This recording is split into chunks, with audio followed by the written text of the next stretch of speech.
तेव्हा जे काही आपण वाक्य बोलत असतो तेव्हा त्या प्रत्येक वाक्यामध्ये आपण क्रियापद हा शब्द वापरत असतो. क्रियापदाशिवाय कोणतंही वाक्य हे पूर्ण होत नाही. इतका महत्त्वाचा घटक क्रियापद आपल्याला दिसून येतो. मग तुम्ही म्हणाल सर प्रत्येक वाक्यामध्ये क्रियापद असतेच का? तर मी याचं उत्तर असं देणार, सामान्यतः प्रत्येक वाक्यामध्ये क्रियापद असते, पण काही असे वाक्य तुम्हाला दिसून येतील की त्या वाक्यामध्ये क्रियापद सुद्धा नसते. मग तुम्ही म्हणणार सर काही वाक्यामध्ये क्रियापद जर नसेल तर नेमकं त्या वाक्याचा अर्थ पूर्ण कसा होईल? हा साधारण फरक मी तुम्हाला पहिली क्लिअर करतो आणि त्याच्यानंतर आपण क्रियापदाच्या व्याख्येकडे जाऊ, त्याचे वैशिष्ट्य बघूया आणि त्याचे सुरुवातीला प्रकार आपण बघू आणि त्याचे इतर प्रकार सुद्धा बघणार आहोत. बघा लक्षात घ्या, सर्वात महत्त्वाचं क्रियापदाशिवाय वाक्याचा अर्थ पूर्ण होत नाही हा एवढा महत्त्वाचा घटक आहे.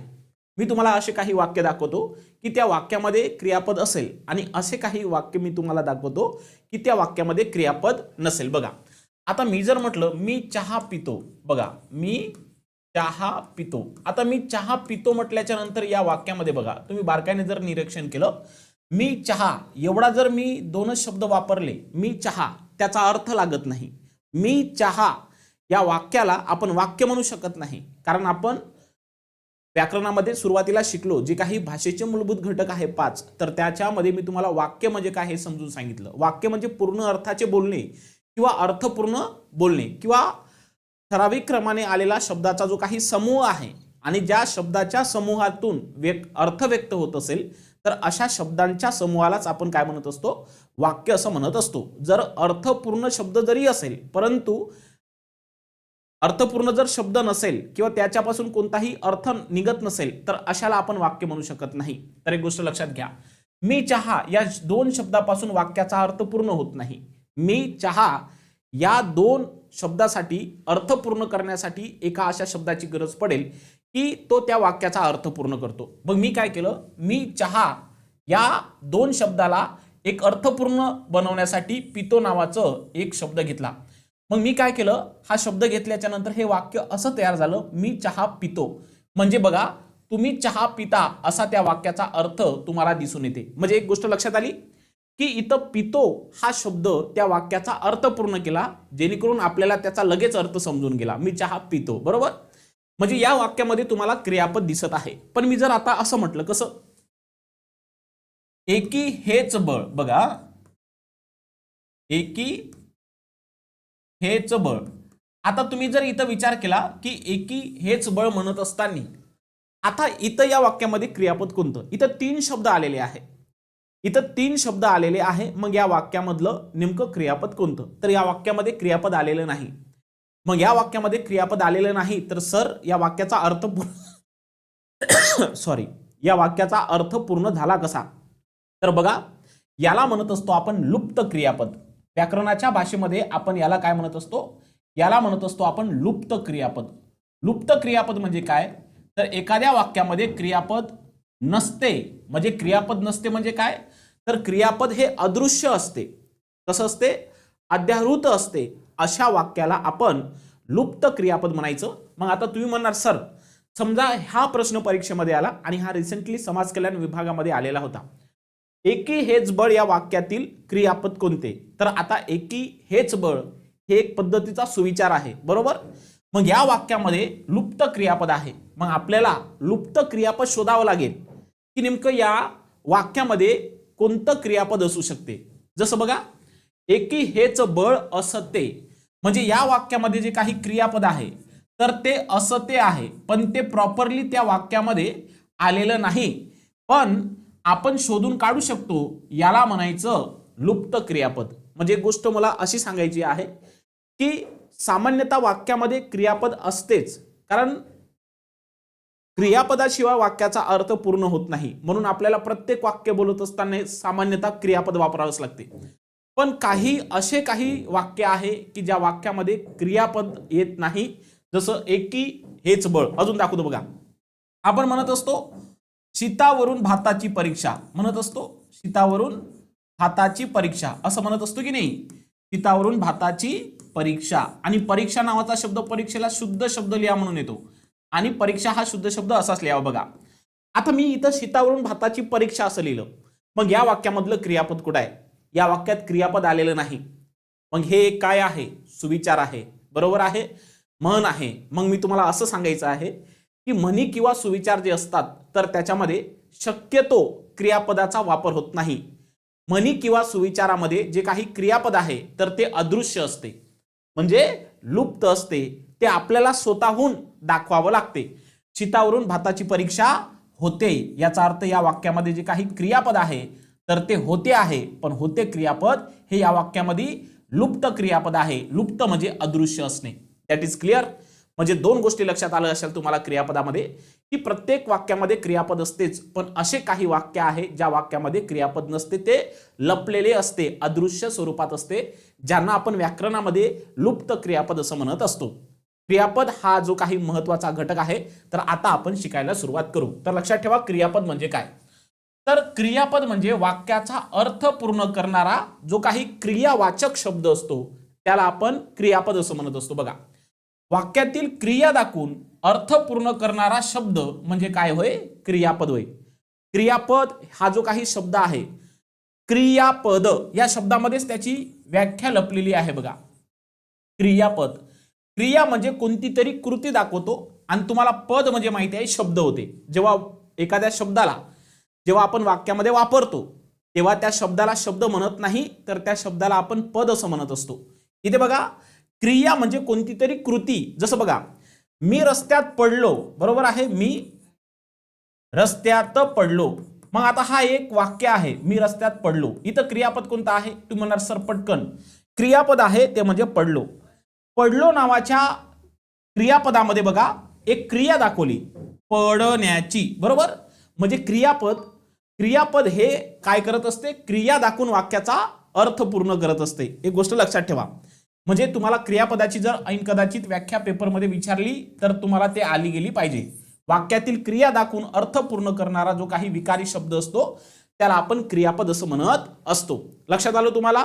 मग आता मला बघा तुम्हाला अजून काय सांगायचं आहे. हे जे काही क्रियापद आहे तर या क्रियापदाचे काही वैशिष्ट्य सुद्धा तुम्हाला दिसून येतात. जेव्हा आपण शब्दाच्या जाती शिकत आहोत तर त्या शब्दाच्या प्रत्येक जातीमध्ये त्या त्या जातीचं जे काही वैशिष्ट्य आहे तर ते मी तुम्हाला सांगत असतो. जसं नामाचे वैशिष्ट्य आपण पाहिले, बरोबर आहे, त्यानंतर आपण सर्वनामाचे वैशिष्ट्य पाहिले, विशेषणाचे वैशिष्ट्य पाहिले, तसं क्रियापदाचं काय वैशिष्ट्य आहे तर ते आपण अभ्यासूया. जसं बघा, क्रियापदाला संस्कृतमध्ये आख्यात असं म्हटलं जातं. काय म्हटलं जातं, आख्यात. बघा, आख्यात हा जो काही घटक आहे तर मी तुम्हाला समोर क्रियापद झाल्याच्या नंतर लगेच शिकवणार आहे. पण लक्षात ठेवा, संस्कृतमध्ये क्रियापदाला आख्यात असं म्हटलं जातं. जे काही पर्याय सूचक नावं आहे तर ते तुम्ही व्यवस्थित पद्धतीने लक्षात ठेवावे असं मला वाटतं. आता क्रियापद हे वाक्यातलं हेड असते. हेड म्हणजे काय, मुख्य. त्याचं कारण असं आहे, कारण कोणतंही वाक्य पूर्ण करण्यासाठी किंवा त्या वाक्याला अर्थ येण्यासाठी त्या वाक्यामध्ये क्रियापद आपल्याला टाकावंच लागते, जेणेकरून त्या वाक्याचा अर्थ आपल्याला निघेल. मग क्रियापद हे वाक्यातील हेड असते. जसं कुटुंबातील हेड आपले आजोबा, आपले वडील असतात, तसं आपल्या वाक्यामधलं जर मुख्य असेल तर त्याला आपण क्रियापद म्हणत असतो. म्हणजे त्या क्रियापदाला आपण हेड असल्यामुळे, मेन असल्यामुळे, हिरो असल्यामुळे आपण त्याला काय म्हणायचं आहे, क्रियापदाला मुख्य पद असंही म्हणत असतात. लक्षात राहील तुम्हाला. आता हे जे काही आख्यात आहे तर मी तुम्हाला समोर शिकवणार आहोत. जेव्हा क्रियापदाला जेव्हा काळाची आणि अर्थाची जेव्हा प्रत्यय लागली जातात तेव्हा त्यांना आपण आख्यात प्रत्यय असं म्हणत असतो. आता हे तीन शब्द फार महत्वाचे. बघा, जेव्हा आपण आख्यात शिकत असतो की नाही तर मी तुम्हाला इथं क्लिअर करतो जेणेकरून तुम्हाला कन्फ्युजन नको. आख्यात, त्याच्यानंतर बघा आख्यात प्रत्यय, आख्यात प्रत्यय, आणि त्याच्यानंतर आहे आख्यात विकार. हे जे मी इथं तीन महत्वपूर्ण जे काही वाक्य लिहिले आहे, आख्यात विकार, बरोबर आहे, आख्यात विकार. तर या तिघाच्याही व्याख्या परीक्षेमध्ये विचारल्या जातं. काहीच टेन्शन घेऊ नका, मी तुम्हाला सविस्तर सांगतो. बघा, आख्यात म्हणजे काय, तर या क्रियापदाला संस्कृतमध्ये आख्यात म्हटलं जातं.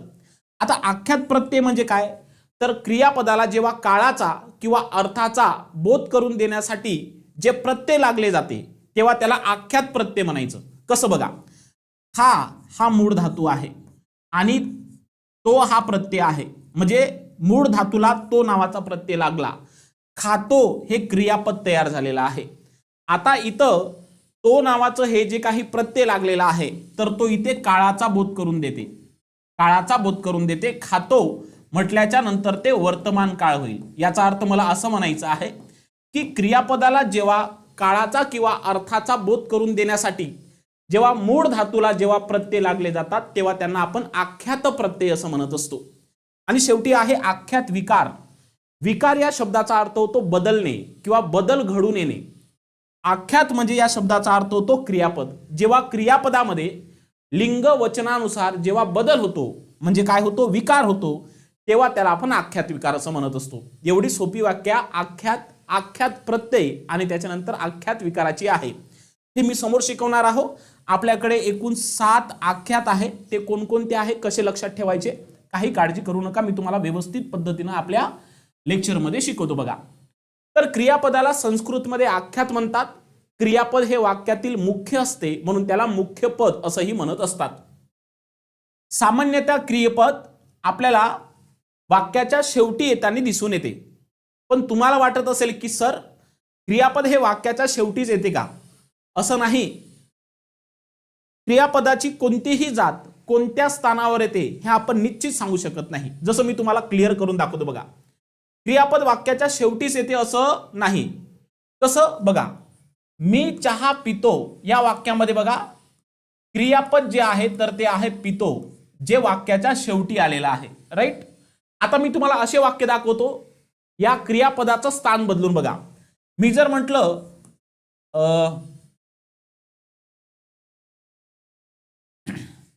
बघा, आम्ही जातो आमच्या गावा, आम्ही जातो आमच्या गावा. आता इथं बघा आम्ही जातो आमच्या गावा म्हटल्याच्या नंतर या वाक्यातलं क्रियापद गावा नाहीये. नाहीतर तुम्ही म्हणणार सर वाक्याचं शेवटी क्रियापद असते म्हणून गावा या शब्दाला मी क्रियापद म्हणतो. नाही, या वाक्याचा अर्थ जातो या शब्दाने पूर्ण होतो म्हणून जातो हे क्रियापद आहे, जे 2 नंबरवर आलं. बरोबर. आता एक वाक्य पुन्हा बघा. असावा सुंदर चॉकलेटचा बंगला असं आपण म्हणतो, आहे का नाही? असावा सुंदर चॉकलेटचा बंगला. मग आता या वाक्यामध्ये बघा बंगला हे क्रियापद आहे का? नाही. मग या वाक्यामध्ये क्रियापद कोणता आहे? असावा, जे वाक्याच्या सुरुवातीलाच आलं आहे. पण सामान्यतः क्रियापद हे वाक्याच्या शेवटी असते, पण कधी कधी ते कोणत्याही स्थानावर येऊ शकते. म्हणून आपण वाक्याच्या शेवटचाच जो शब्द असतो तो क्रियापद मानावा असं नाही. त्या वाक्यातील रचना पाहून क्रियापद आपल्याला नेमकं कोणतं आहे तर ते ठरवायचं असते. आता मी तुम्हाला म्हटलं बघा एकी हेच बळ, एकी हेच बळ. आता या वाक्यामध्ये क्रियापद आलेलं नाही आहे. आलेलं आहे का? नाही. मग या वाक्यामध्ये क्रियापद हे अदृश्य आहे, लुप्त आहे. मग या वाक्यातलं क्रियापद कोणतं आहे तर ते आपल्याला स्वतःहून काढावं लागेल. एकी हेच बळ असते, म्हणजे या वाक्यामध्ये जे काही क्रियापद आहे तर ते कोणतं आहे? असते. लक्षात राहील. तर अशा पद्धतीने आपल्याला क्रियापद घटक महत्वाचा आहे. अशा पद्धतीने क्रियापदाची माहिती देऊ शकतो. म्हणजे प्रत्येक वाक्यात क्रियापद असतेच असं नाही. जसं मी तुम्हाला इथं दाखवलं, क्रियापद हे सामान्यतः वाक्याच्या शेवटी असते, पण कधी कधी कोणत्या कोणत्या वाक्यात त्याचं स्थान मात्र निश्चिती नसते. त्याचे 2 उदाहरणे इथं दाखवले बघा. पहिल्या वाक्यामध्ये क्रियापद शेवटी आलं, दुसऱ्या वाक्यामध्ये क्रियापद 2 नंबरच्या जागी आलं आणि तिसऱ्या वाक्यामध्ये क्रियापद पहिल्या क्रमांकाच्या जागी आलं. चौथ्या वाक्यामध्ये क्रियापदच नाही आलं, ते अदृश्य आहे. असं क्रियापदाचं आपण स्थान सांगू शकतो. लक्षात राहील. यस. आता महत्वाचा घटक बघा, प्रत्येक वाक्यात क्रियापद असतेच असे नाही. त्याच्यामध्ये जर मी सांगितलं म्हणी आणि सुविचार जे काही घटक आहे, तर म्हणी आणि सुविचारमध्ये प्रामुख्याने किंवा सामान्यतः क्रियापदाचा वापर होत नाही. शीतावरून भाताची परीक्षा याच्यामध्ये लुप्त क्रियापद आहे होते.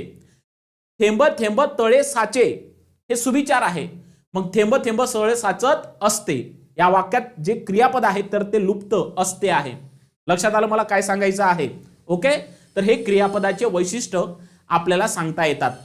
आता हे जे काही क्रियापदाचं वैशिष्ट्य झालं, तर या क्रियापदामध्ये प्रामुख्याने आपल्याला 3 घटक शिकणे फार महत्वाचं आहे. त्याच्याशिवाय क्रियापद नावाचं प्रकरण पूर्ण होतच नाही. ते 3 घटक नेमकं कोणते आहे तर ते आपण समजून घेऊ. क्रियापदामध्ये सुरुवातीला धातू म्हणजे काय असते. धातू नावाचा शब्द तुम्ही नाम या प्रकरणामध्ये शिकलेला असेल. मी तुम्हाला सांगितलं होतं की नाही काय कोणत्या धातू साधित नाम मी नामामध्ये तुम्हाला शिकवलेलं होतं. तर तिथे धातू या वेळेस म्हणजे पहिल्यांदा जर आपण व्याकरणामध्ये धातू या शब्दाचा प्रयोग कुठं बघितला असेल तर ते नामामध्ये बघितला होता. कारण नामामध्ये आपण धातू साधित नाम म्हणजे काय तर तिथे धातू या आपल्याला शब्दाचा अर्थ तिथे समजलेला होता. तर क्रियापद शिकण्यासाठी तुम्हाला हे 3 महत्वाचे जे काही इथं स्क्रीनवर शब्द लिहिलेले आहे धातू, धातू साधित नाम आणि त्याच्यानंतर क्रियापद हे समजून घेणे महत्वाचं आहे. त्याच्याशिवाय क्रियापद ही जात आपल्याला समोर शिकता येत नाही. एवढं महत्वाचे हे 3 शब्द आहे. क्लिअर करून घेऊ नेमकं धातू म्हणजे काय असते बघा. धातू जो काही शब्द आहे प्रामुख्याने तो विकारी जरी शब्दाची जात नसेल पण तो विकारी घटक आहे. लक्षात ठेवा एखादी परीक्षेमध्ये जर तुम्हाला विधानात्मक प्रश्न आला की धातू विकारी की अविकारी आहे तर तो एक विकारी आहे. कारण धातूमध्ये लिंग वचन विभक्तीनुसार बदल होत असतो. अर्थात बदल होण्याला आपण धातू असं विकारी असं म्हणत असतो. बघा धातू म्हणजे नेमकं काय असते. अजून एक गोष्ट क्लिअर करू. धातू म्हणजे नेमकं काय असते. बघा कोणतंही क्रियापद जे आहे तर ते क्रियापद जे आहे तर धातूला प्रत्यय लागून तयार होत असते. जसं बघा मी इथं हसतो नावाचा एक शब्द लिहिला बरोबर आहे आणि खाली रडतो नावाचा शब्द लिहिला. त्यानंतर बघा इथं पेटतो नावाचा शब्द लिहिला. आता इथं काय झालं बघा हे जे काही हसतो रडतो पेटतो हे काय आहे हे क्रियापद आहे. कशावरून कारण हसतो रडतो पेटतो या शब्दांनी वाक्याचा अर्थ पूर्ण होतो. मी हसतो क्रिया पूर्ण झाली. मी रडतो क्रिया पूर्ण आहे. मी पेटतो क्रिया पूर्ण आहे. मग मी तुम्हाला आता तेच शिकवलं की जो शब्द वाक्याचा अर्थ पूर्ण करतो अशा शब्दाला आपण क्रियापद असं म्हणत असतो. मग आता बघा इथं काय. आता इथं जे काही हसतो मध्ये जी काही क्रिया आहे जी काही कृती आहे तर ती कशाची आहे हसण्याची बरोबर आहे. क्रियापद हा जो काही घटक आहे तर तो कृती सांगतो. मग इथं हसतो या क्रियापदामध्ये कशाची कृती आहे किंवा कशाची क्रिया आहे तुम्ही म्हणणार सर हसण्याची क्रिया आहे.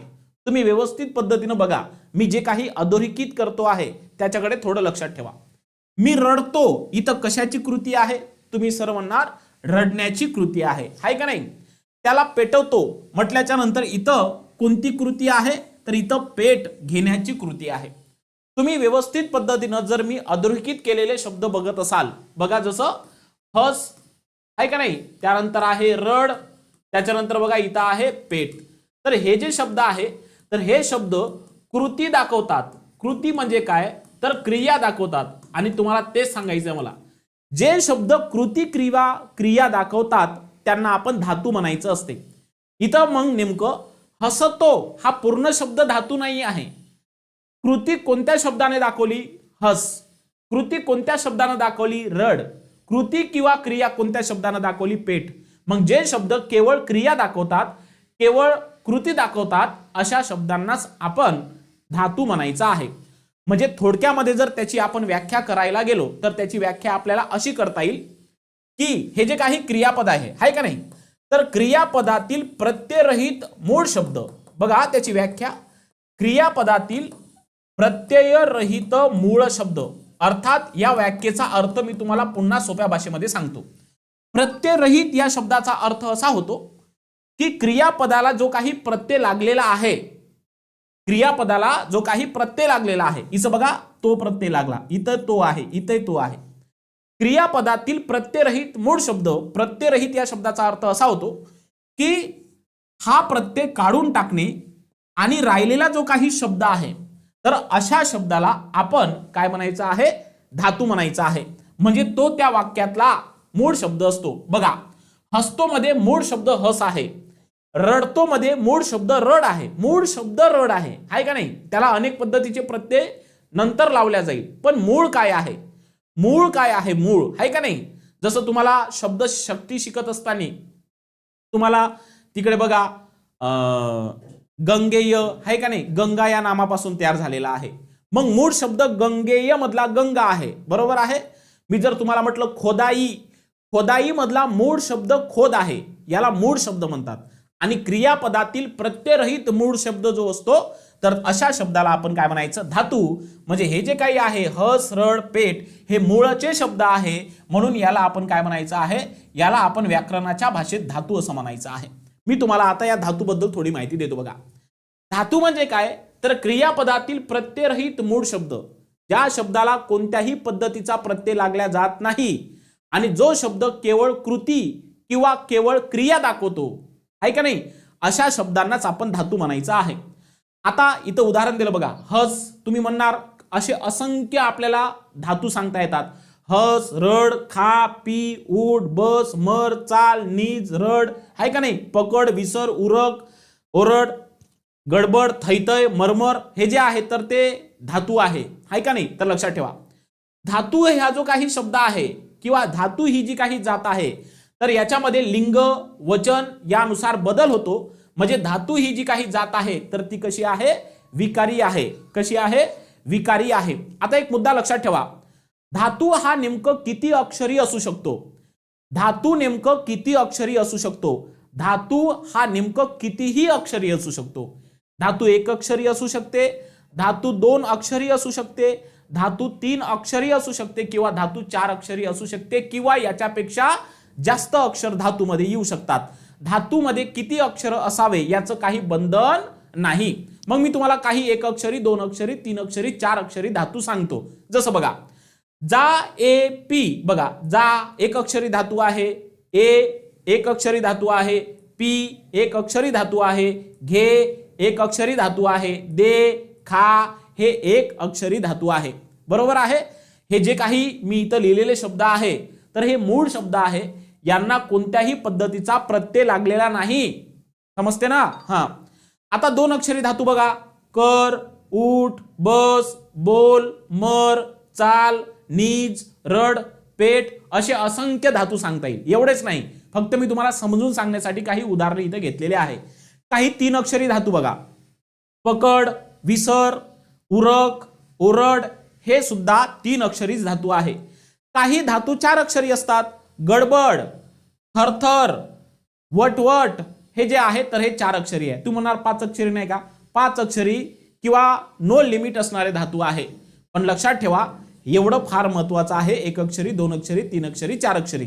म्हणजे धातू म्हणजे काय तुम्हाला समजलं असेल की क्रियापदातील प्रत्ययरहित मूळ शब्द म्हणजे धातू, जो क्रिया किंवा कृती दर्शवत असतो. आणि धातू ही एक विकारी जात आहे कारण त्याच्यात लिंग वचनानुसार काय होतो, बदल होतो. मी इथं काही तुम्हाला महत्वपूर्ण धातू दाखवलेले आहेत. आता धातू हा घटक शिकल्याच्या नंतर दुसरा मुद्दा असा आहे, तो म्हणजे धातू साधित. काय, धातू साधित. बघा, धातू या शब्दाला साधित हा शब्द जुटलेला आहे. साधित हा जो काही शब्दाचा प्रकार आहे तर तुम्ही नामामध्ये शिकले असेल. मी तुम्हाला सांगितले की नाही, नामाचे साधित प्रकार. आणि एक गोष्ट लक्षात ठेवा, जोपर्यंत तुम्ही व्याकरण शिकत आहात तर त्यामध्ये साधित या शब्दाचा जो काही अर्थ आहे, जोपर्यंत व्याकरण पूर्ण होणार नाही माझ्याकडून, तोपर्यंत साधित या शब्दाचा जो काही प्रकार आहे, अर्थ आहे, तर साधित या शब्दाचा अर्थ होतो चहापासून तयार झालेले, चहापासून तयार झालेले किंवा चहापासून बनलेले, असा त्याचा अर्थ मराठी व्याकरणामध्ये घ्यायचा. साधित म्हणजे काय, साधित म्हणजे चहापासून बनलेले, कोणातरी पासून ते तयार होत असतात म्हणून त्याला साधित म्हणायचं, आहे का नाही. जसं बघा, मग धातू साधित म्हणजे काय, तर बघा धातू साधित, बघा व्याख्या पाठांतर करण्यापेक्षा व्याख्या समजून घेणे फार महत्वाचं आहे. तेव्हाच तुम्हाला वारंवार लेक्चर बघण्याची किंवा कोणतेही पुस्तक वाचण्याची वेळ पडत नाही. तुम्ही जर मी स्क्रीनवर लिहिलेले शब्द निवळ पाठांतर करत असेल तर त्या पाठांतराला तुम्हाला पुन्हा पुन्हा म्हणजे विसरत असते, म्हणजे ते तुम्हाला पुन्हा पुन्हा परत वाचावं लागेल, लेक्चर बघावं लागेल. बरोबर आहे की नाही. आणि जो व्यक्ती पाठांतर न करता संकल्पना समजून घेतो त्याच्या आयुष्यभर ते स्मरणात राहते, कधीही विसरत नाही. आणि ही अभ्यासाची रणनीती आहे. बघा मग धातू साधित म्हणजे काय, बघा धातूला प्रत्यय लागला. बघा हे व्याख्या, हे जे काही धातू आहे ना, हे या धातूंना जर एखादी प्रत्यय लागला आणि जर क्रिया अपूर्ण राहिली, क्रिया कशी, क्रिया अपूर्ण जर राहत असेल तर अशा वेळेस त्याला धातू साधित म्हटलं गेलं पाहिजे. मी तुम्हाला एका उदाहरणावरून धातू साधित म्हणजे काय क्लिअर करतो. बघा, मी जर म्हटलं तुम्हाला हस, हे काय आहे, हस हा धातू आहे. मी म्हटलं तुम्हाला रड, रड काय आहे, रड हा धातू आहे. मी म्हटलं तुम्हाला मर, मर काय आहे? मर हा धातू आहे, कारण याला कोणताही प्रत्यय नाही, आहे का नाही, म्हणून ते काय आहे, आणि ते क्रिया म्हणजे कृती दाखवतात, म्हणून ते काय आहे? धातू आहे. आता मी जर म्हटलं बघा, आता हस या धातूला समजा मी प्रत्यय लावला, कोणता? नारा. तुम्ही कोणताही लावू शकता, काही हरकत नाही, बरोबर आहे की नाही. मी आता बघा इथं रड या शब्दाला ऊन हा प्रत्यय लावतो, म्हणजे काय होईल? रडून, बरोबर आहे. मर या शब्दाला मी काय लावतो? एक प्रत्यय लावतो, कोणता? नारा, बरोबर आहे की नाही. बघा मरणारा. आता एक गोष्ट लक्षात ठेवा, धातू आणि धातू साधितामध्ये नेमकं काय फरक आहे? हा फरक फक्त साधारण, हा फरक फक्त सौम्य आहे. कसं? बघा, हा आहे क्रियापदातील मूळ शब्द जे क्रिया सुचवत आहे, म्हणून त्याला धातू म्हणायचं. आता इथं काय झालं? इथं बघा धातूला प्रत्यय लागलेले आहे. धातूला काय लागलेले आहे? धातूला प्रत्यय लागलेले आहे. धातूला प्रत्यय लागले म्हणून त्याला धातू साधित म्हणावं असं नाही. धातूला प्रत्यय लागल्याच्या नंतर जर क्रिया अपूर्ण असेल, हा फार महत्वाचा शब्द आहे. क्रिया कशी असेल? क्रिया अपूर्ण असेल तर अशा वेळेसच त्याला धातू साधित म्हणायचं. टेन्शन घेऊ नका, मी तुम्हाला क्रिया अपूर्ण म्हणजे काय समजून सांगतो. हसणारा, बघा आता एक वाक्य घेऊ आणि त्या वाक्यामध्ये हे हसणारा, रडून, मरणारा हे शब्द ठेवून बघू, जेणेकरून क्लिअर होईल. मी हसणारा, तुम्ही मला सांगा, मी हसणारा याच्यामध्ये बघा हसणारा हा जो काही शब्द आहे, हसणारा या शब्दानं वाक्याचा अर्थ पूर्ण केला का? किंवा मी रडून, बघा मी रडून या वाक्यामध्ये रडून या शब्दानं वाक्याचा खरंच मनाला विचारा अर्थ पूर्ण होतो का? मी मरणारा, आता मी इथं बघा मी मरणारा हा शब्द लिहिला, मरणारा, इथं खरंच स्वतःलाच विचारा तुम्ही, वाक्याचे अर्थ पूर्ण होत आहे का? हसणारा, मी हसणारा, त्यानं जर असं म्हटलं असतं मी हसतो, तेव्हा वाक्याचा अर्थ पूर्ण होत होता. त्यानं मी म्हटलं असतं मी रडतो, तेव्हा वाक्याचा अर्थ पूर्ण होत होता. मी मरतो असं म्हटलं असतं, तेव्हा त्या वाक्याचा अर्थ पूर्ण होता. पण इथं हस, रड, मर या शब्दाला जेव्हा प्रत्यय लागला, इथं बघा नारा प्रत्यय लागलेला आहे, इथं ऊन प्रत्यय लागला, इथं नारा प्रत्यय लागला.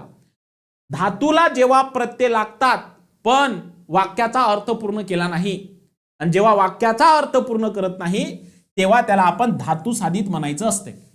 मुद्दा क्लिअर झाला? मग आता बघा इथं एक दोन उदाहरणं मी तुम्हाला दाखवलेले आहे. जसं बघा, धातूला प्रत्यय लागून जेव्हा क्रिया अपूर्ण असते, याला प्रत्यय लागते पण क्रिया अपूर्ण असते, तेव्हा त्याला आपण धातू साधित म्हणायचं. जसं उदाहरणासाठी बघा, हसणारा, रडणारा, मरणारा, आहे का नाही, रडून, हसून, खेळून, हे जे आहे तर हे धातू साधित आहे. याच्याशिवाय क्रियापद जात शिकली जाऊ शकत नाही, एवढं महत्वाचं आहे. समजते? हस हा धातू आहे, हसणारा हा काय आहे? धातू साधित. समजते तुम्हाला? आता धातू साधित शिकल्याच्या नंतर आता येऊ आपण क्रियापदाकडे. आणि क्रियापद म्हणजे काय मी तुम्हाला 10 मिनिटाच्या पूर्वीच हा घटक सांगितला.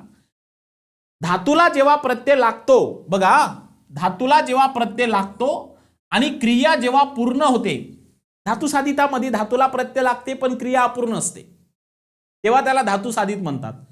क्रियापद म्हणजे काय? वाक्याचा अर्थ पूर्ण करणारा शब्द. म्हणजे धातूला प्रत्यय लागून क्रिया जेव्हा पूर्ण होते तेव्हा त्या शब्दाला आपण काय म्हणायचं आहे? क्रियापद म्हणायचं आहे. जसं बघा मी तुम्हाला इथं दाखवलं, आता जे काही शब्द लिहून दाखवलेले होते, आहे का नाही. बघा बघा आता क्रियापद थोडं मी 2 मिनिटांमध्ये तुमचं क्लिअर करतो, म्हणजे हे तीनही शब्द तुम्हाला व्यवस्थित पद्धतीने समजेल. बघा, धातूला प्रत्यय लागतात. आता हे धातू आहे, बघा हस, आहे का नाही. हस काय आहे? धातू आहे. रड धातू आहे. पुन्हा मर हा धातू आहे. समजा मी यांना जर प्रत्यय लावला, बघा हसतो, इथं बघा रडतो, इथं बघा मरतो, असं इथं प्रत्यय लावला. आता इथं हा शब्द काय होतो? हसतो, मरतो, रडतो. या शब्दाला तुम्ही वाक्यात वापरून बघा की नाही. मी रडतो, मी हसतो, मी मरतो, याचा अर्थ या हसतो, रडतो, मरतो या शब्दांनी अर्थ पूर्ण केलेला आहे.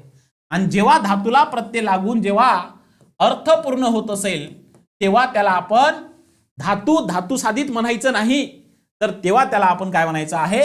क्रियापद म्हणायचं आहे. 3 शब्द महत्वाचे आहे हे: धातू, धातू साधित आणि क्रियापद. लक्षात आलं? तर इथं बघा मी तुम्हाला हसतो हा एक उदाहरणामध्ये दिलेला आहे. तीनही गोष्टी व्यवस्थित पद्धतीने समजलेल्या असेल, नसेल समजल्या तर थोडं मागे जा, रिव्हर्स मध्ये बघा. तुम्ही जर नवीन असाल, पहिल्यांच वेळाच लेक्चर बघत असेल तर थोडं तुम्हाला हे क्लिष्ट वाटू शकते, पण ते क्लिष्ट नाही, मी तुम्हाला सोप्या भाषेमध्ये समजून सांगितलेलं आहे. आता सर्वात महत्त्वाचं लक्षात ठेवा, क्रियापदामध्ये कोणती तरी कृती असतेच. बघा, क्रियापदामध्ये कोणती तरी कृती असतेच. कृती नसणारा शब्द हा क्रियापद नसू शकतो का, हा महत्वाचा शब्द आहे. आता आहे नावाचा हा क्रियापद आहे. मग सर आहे मध्ये कोणती कृती आहे? आहे मध्ये कृती आहे अस नावाची. कोणती? अस नावाची. लक्षात ठेवा, समजून सांगतो पुन्हा. हे प्रश्न पेपरचा आहे, कारण एका पेपरमध्ये सरळ प्रश्न विचारला होता, 4 पर्याय दिले होते आणि खालीलपैकी या पर्यायातील कोणतं क्रियापद नाही हे तुम्हाला विचारलेले होतं. बघा, पेरणे, पेरणेमध्ये जे काही धातू आहे तर तो आहे पेर. आणि मी तुम्हाला आता काय सांगितलं की बहुतांश क्रियापदामध्ये धातू असतोच. पेर हा धातू आहे म्हणून याला क्रियापद बनायचं. समजतं? इथं बघा, वेचणे, वेचण्यामध्ये वेचण्याची क्रिया आहे, क्रिया कृती आहे म्हणून त्याला म्हणायचं क्रियापद. त्याच्यानंतर बघा इथं उपनने, उपनने म्हणजे याचा अर्थ उपन, या शब्दामध्ये उपनने या शब्दात उपन हा धातू आहे. मी काय केलं की दिलेल्या या 4 पर्यायामध्ये कोणता शब्द क्रियापद नाही असं बोललो. उपरणे, उपरणे या शब्दामध्ये उपर हा धातू नव्हे. उपरणे, उपरणे हा शब्द एक नाम आहे. कारण तुम्हाला माहिती आहे उपन्न म्हणजे काय, एक पद्धतीचं जे काही टॉवेल सारखं असते, रुमाल सारखं असते, विदर्भ तिकडे त्या भागामध्ये ते उपरणे ही भाषा वापरली जात असते. तर हे नाम आहे. तर लक्षात ठेवा, तुम्हाला त्या वाक्यातलं क्रियापद सुद्धा असे जर आले तर ते ओळखता आलं पाहिजे. लक्षात राहील तुम्हाला.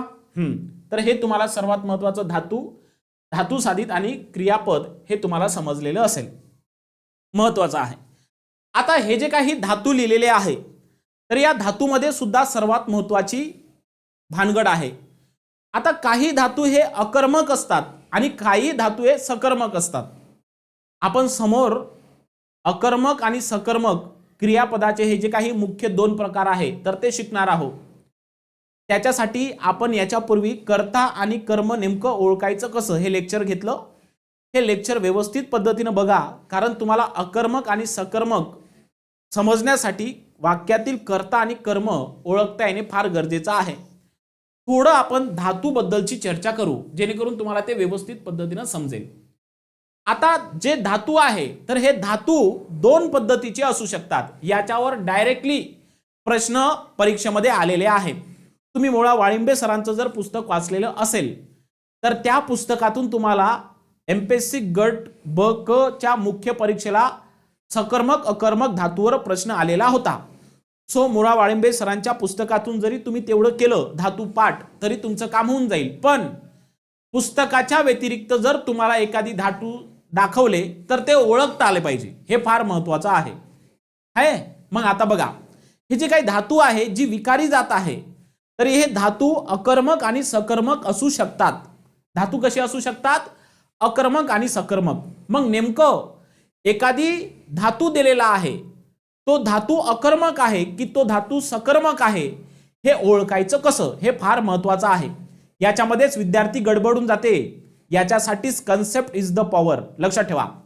आता काही धातू आपल्याला अकर्मक दिसून येतात, काही धातू आपल्याला सकर्मक दिसून येतात. पण सर आता मी तुम्हाला जर म्हटलं बस आहे का नाही, उठ, मी म्हटलं रड, हे धातू कोणते आहे? परीक्षेमध्ये असाच प्रश्न असेल. बट, बस, त्यानंतर उठ, रड, हे खालीलपैकी कोणते धातू आहे, अकर्मक की सकर्मक? मग निवड तुम्हाला या धातूवरून सांगावं लागेल का हा अकर्मक आहे की सकर्मक आहे. मग मी तुम्हाला एक छोटी क्लुप्ती सांगतो की अकर्मक आणि सकर्मक धातू ओळखायचं कसं. बघा, आता मी या धातूचे 2 पद्धतीने वर्गीकरण केले. पहिला आहे सकर्मक धातू आणि त्याच्यानंतर आहे अकर्मक धातू.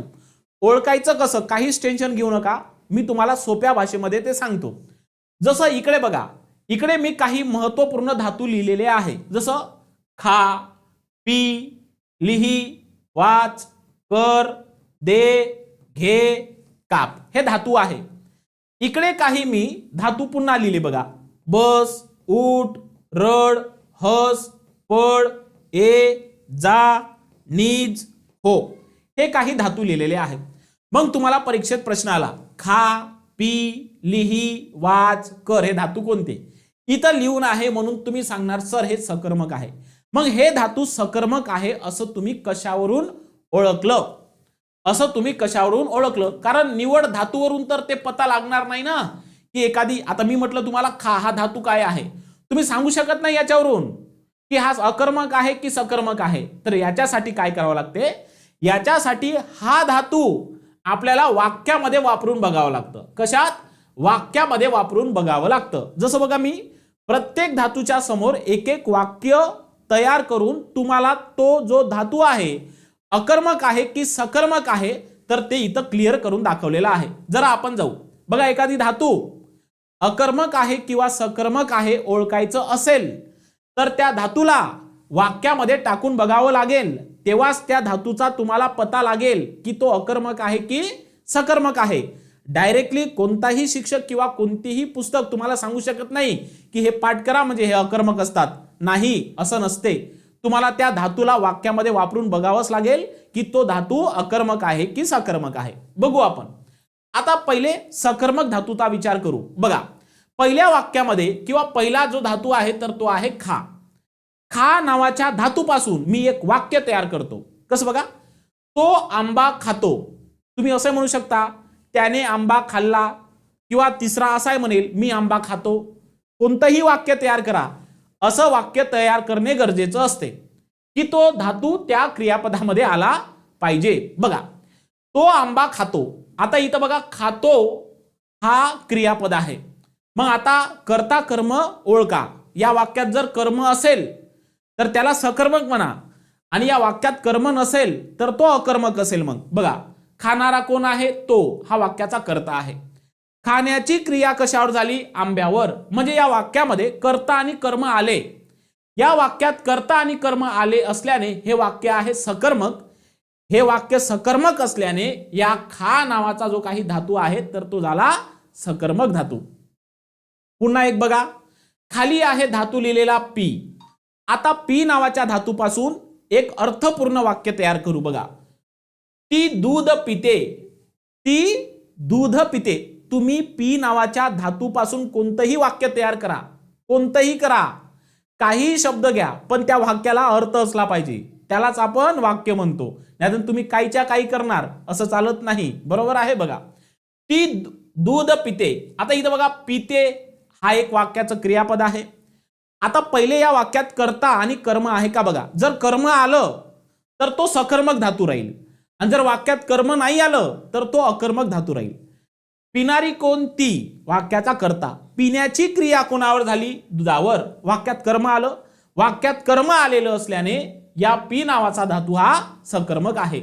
म्हणजे ज्याच्यामध्ये कर्म असते अशा वेळेस ते धातू सकर्मक असतात. पुन्हा एक उदाहरण बघा, लिही. आता याच्यापासून एक वाक्य तयार करू. मुलगा निबंध लिहितो. मुलगा निबंध लिहितो. हे बघा लिहितो हे धातू वापरून आपण वाक्य तयार केलं. मग आता या वाक्यात कर्म असेल तर लिही नावाचा धातू सकर्मक असेल. बघा लिहिणारा कोण, मुलगा हा कर्ता आहे. लिहिण्याची क्रिया कोणावर झाली, निबंधावर. म्हणून निबंध वाक्याचं कर्म. या वाक्यामध्ये जेव्हा लिही नावाचा धातू वापरला तेव्हा वाक्यामध्ये कर्म येऊ लागलं. जेव्हा वाक्यात कर्म येते तेव्हा त्याला म्हणायचं तो सकर्मक धातू आहे. इतर धातू तुम्ही याच पद्धतीने ओळखू शकता, आहे का नाही. जसं वाच, आम्ही पुस्तक वाचतो. याच्यामध्ये बघा वाचण्याची क्रिया कोणावर झाली, पुस्तकावर. आणि वाचणारे कोण होते, आम्ही. आम्ही करता, पुस्तक कर्म आहे. बरोबर. म्हणून वाच हा सकर्मक धातू आहे. पुढे बघा कर. कर हा कोणता धातू आहे. आता कर या धातूपासून एक वाक्य तयार करू. आई स्वयंपाक करते. करते हे क्रियापद आहे ज्यातला धातू कर आहे. करणारी कोण, आई. सब्जेक्ट म्हणजे काय झालं, कर्ता. करण्याची क्रिया कोणावर झाली, स्वयंपाकावर. म्हणून स्वयंपाक कर्म असल्याने कर हा जो धातू आहे सकर्मक आहे. तुम्ही खालील वाक्य अशाच पद्धतीने बघू शकता, आहे का नाही. बघा त्याने दोरी कापली, कापणारा कोण? तो. हा आहे वाक्याचा कर्ता. मग तू म्हणणार सर त्याने वाक्याचा कर्ता आहे. त्याने, हे बघा, तो हा मूळ सर्वनाम आहे. या सर्वनामाला जेव्हा ने विभक्तीचा प्रत्यय लावणार तेव्हा तुम्ही असं म्हणणार का तोने दोरी कापली? अबे हट, असं होतच नाही. जर एखाद्या नामाला किंवा सर्वनामाला विभक्तीचा प्रत्यय जेव्हा जोडतो तेव्हा त्या नामाचं किंवा सर्वनामाचं सामान्य रूप करावं लागते. तो या सर्वनामाला जेव्हा ने नावाचा प्रत्यय आपण लावत आहोत तेव्हा तोच त्या करावा लागते, तेव्हा प्रत्यय जोडावा लागतो. याला अर्थ आहे, याला अर्थ नाही. म्हणून त्याने म्हणणे आणि तो म्हणणे एकच आहे. म्हणून त्याने दोरी कापली याच्यात तो कर्ता, कापण्याची क्रिया दोरीवर, दोरी कर्म, म्हणून काप हा जो काही धातू आहे तर तो कसा आहे? सकर्मक आहे. समजलं? आता येऊ आपण अकर्मक धातूवर. सेम हीच पद्धत वापरायची असते जी आपण सकर्मक धातू ओळखण्यासाठी वापरली, तीच पद्धत आपण अकर्मक धातू ओळखण्यासाठी सुद्धा आपण वापरूया. जसं बघा इथं काही अकर्मक धातू दाखवलेले आहे. बस, उठ, रड, हस, पड, ये, जा, नीज आणि हो. आता बस, उठ, रड, हस, पड, ये, जा, नीज, झोप हे जे काही धातू आहे तर हे धातू अकर्मक धातू आहे. कशावरून? हे तेव्हाच समजेल जेव्हा तुम्ही या धातूला वाक्यामध्ये वापराल. डायरेक्टली अकर्मक आहे की सकर्मक आहे सांगू शकत नाही. आता बघा बस हा धातू खरंच अकर्मक आहे का? मग याच्यापासून एक वाक्य तयार करा. बघा एक वाक्य समोर तयार केलेलं आहे. तो बाकावर बसला, तो बाकावर बसला. मग आता या वाक्यात कर्म असेल तर त्याला सकर्मक धातू म्हणा, कर्म नसेल तर त्याला अकर्मक धातू म्हणा. बसणारा कोण? बसणारा तो. बसण्याची क्रिया कोणावर होत आहे? त्याच्यावरच होत आहे. या वाक्यात फक्त आणि फक्त कर्ता आहे, कर्म नाही. आणि ज्या वाक्यात कर्म नसते अशा पद्धतीला आपण अकर्मक म्हणायचं असते. म्हणून बस हा अकर्मक धातू आहे. समजलं? पुढे बघा उठ, ती लवकर उठते. मग आता बघा उठणारी कोण? ती. उठण्याची क्रिया कोणावर झाली? तिच्यावरच. वाक्यात कर्मच नाही आलं. आणि ज्या वाक्यात कर्म नसते अशा वाक्याला आपण अकर्मक काय म्हणायचं आहे? धातू म्हणायचं आहे. सेम खाली जेवढे काही वाक्य तुम्हाला लिहून दिलेले आहे तर हे संपूर्णच्या संपूर्ण अकर्मक धातू आहे. म्हणून लक्षात ठेवा परीक्षेला ऐन कदाचित प्रश्न पडला की नेमकं काही धातू दिल्या जातील आणि हे धातू अकर्मक आहे किंवा सकर्मक आहे हे ओळखण्याकरिता त्या धातूचा उपयोग तुम्हाला वाक्यामध्ये करून बघावं लागेल. तेव्हाच तो धातू अकर्मक आहे किंवा सकर्मक आहे हे आपल्याला पता लागेल, म्हणजे आपल्याला ओळखता येईल. समजलं तुम्हाला? आता तुम्हाला मी सांगतो की प्रत्येक क्रियापदामध्ये धातू असते का? तर याचं उत्तर मी देणार सामान्यतः प्रत्येक क्रियापदामध्ये धातू असते. पण असे काही क्रियापद असतात की ज्या क्रियापदामध्ये आपल्याला बघितल्याबरोबर धातू दिसत नाही. जसं तुम्हाला इथं या निळ्या टेबलमध्ये काही शब्द दिसत आहे. हे बघा, आहे हे क्रियापद आहे, गेला हे क्रियापद आहे, झाला हे क्रियापद आहे, नाही हे क्रियापद आहे.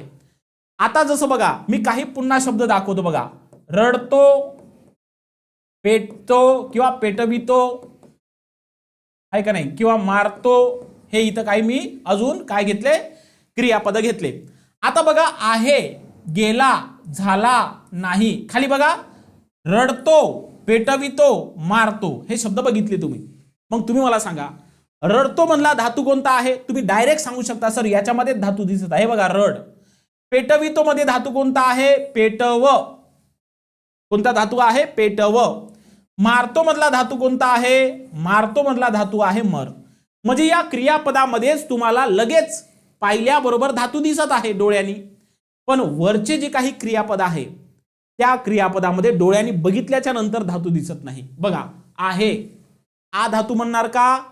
नाही. गेला, गे धातू म्हणणार का? नाही. झाला, झा धातू म्हणणार का? नाही. नाहीच ना धातू म्हणणार का? नाही. अशा क्रियापदामध्ये सुद्धा धातू लपलेले असतात. पण हे धातू आपल्याला सविस्तर ओळखण्यासाठी या क्रियापदाचे धातू या पद्धतीने निघतात. जसं बघा आहे या क्रियापदामध्ये कोणता धातू आहे? अस. जसं बघा, मी शिक्षक आहे असं एक वाक्य आहे. मी शिक्षक आहे. आता मी जर तुम्हाला म्हटलं की याच्यातला धातू कोणता आहे, मग तुम्ही काय सांगणार? आ सांगणार का नाही? तर तुम्हाला कर्ता आणि कर्म ओळखताना मी तुम्हाला सांगितलं होतं की आहे नावाच्या क्रियापदामध्ये अस हा धातू आहे. इथं बघा, असणारा कोण असा आपण प्रश्न विचारतो. असणारा कोण? असणारा मी. म्हणजे आहे या क्रियापदामध्ये धातू कोणता आहे? अस. लक्षात राहील, आहेचा धातू मध्ये आहे या क्रियापदामध्ये धातू कोणता आहे? अस. पुढे बघा, नाही. नाही क्रियापदामध्ये धातू कोणता आहे? तर तो आहे नस. बघा,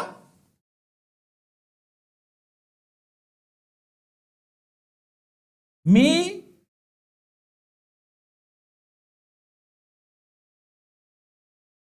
किंवा लक्षात ठेवा, तुम्ही वाक्य वापरून सुद्धा बघू शकता, आहे का नाही? नाहीचा धातू आहे नस. आता फार महत्वाचं बघा, गेला या शब्दातला जो धातू आहे तर तो आहे जा. बघा, तो बाजारात गेला. तो बाजारात गेला. आता तुम्ही असं म्हणणार का कर्ता ओळखण्यासाठी, गेणारा कोण, गेणारी कोण, गेणारे कोण असं म्हणणार का? नाही. या गेला नावाच्या क्रियापदामधला जो काही धातू आहे तर तो आहे जा. कोणता आहे? जा. जाणारा कोण, जाणारी कोण, जाणारे कोण असे प्रश्न विचारतात तेव्हा तुम्हाला उत्तर भेटते. म्हणजे गेला या क्रियापदामधला जो धातू आहे तर तो कोणता आहे? जा. पुढे पुन्हा एक बघा, झाला. बघा, तो शिक्षक झाला किंवा तो डॉक्टर झाला असं आपण म्हणूया. तो डॉक्टर झाला. मग आता इथं जाणारा कोण, जाणारे कोण असं म्हणणार का? मूर्खासारखं नाही. झाला या क्रियापदामध्ये हो नावाचा धातू आहे. होणारा कोण, होणारी कोण, आहे का नाही? होणारे कोण अशा पद्धतीचे प्रश्न आपण विचारत असतो. म्हणजे या झाला नावाच्या क्रियापदामध्ये हो नावाचा धातू तुम्हाला दिसून येतो. समजलं? तर काही काही वेळेस अशा पद्धतीनं सुद्धा आपल्याकडून चुका होतात की त्या शब्दामध्ये आपण धातू निश्चित सांगू शकत नाही. ओके, तर हे होतं सर्वात महत्वाचं. धातू अकर्मक आणि सकर्मक असतात आणि ते ओळखायचे असेल तर आपल्याला शुद्ध पद्धतीनं त्या धातूचा वापर आपल्याला एखाद्या वाक्यामध्ये करावा लागतो. बरोबर आहे? तर आता सर्वात महत्वाचं हे होतं सर्वच्या सर्व धातू आणि धातू साधित क्रियापद, तसंच जे धातू अकर्मक आहे आणि सकर्मक आहे तर त्यावरचे काही महत्वपूर्ण वाक्य. आता हे जे काही क्रियापद आहे तर ऍक्च्युली क्रियापदाची सुरुवात इथून होते हे मी तुम्हाला उद्याच्या लेक्चरमध्ये शिकवणार आहे. पण आतापर्यंत जे काही क्रियापदाच्या बाबतीमध्ये सांगितलं तर ते व्यवस्थित लक्षात घ्या, कारण त्याच्यावरूनच तुम्हाला पुढे क्रियापदाचे प्रकार ओळखता येईल. जर तुम्ही हे लेक्चर व्यवस्थित पद्धतीने बघितलं नसेल तर तुम्हाला अडचण जाऊ शकते पुढील क्रियापदाचे प्रकार शिकण्यासाठी. क्रियापदाला दोन पद्धतीचे मुख्य प्रकार आहे किंवा प्रश्न पडला की क्रियापदाचे मुख्य प्रकार किती, तर ते दोन आहे. एक आहे अकर्मक क्रियापद आणि दुसरा आहे सकर्मक क्रियापद. मी तुम्हाला उद्या ते व्यवस्थित शिकवतो. पुढे आपण क्रियापदाचे इतर प्रकार बघणार आहोत. द्विकर्मक क्रियापद, उभयविध, सिद्ध, संयुक्त क्रियापद, सहाय्यक क्रियापद, लुप्त क्रियापद, अनियमित, त्यानंतर भावकर्तृक, त्यानंतर अपूर्ण विधान, त्यानंतर शक्य, त्यानंतर प्रायोजक,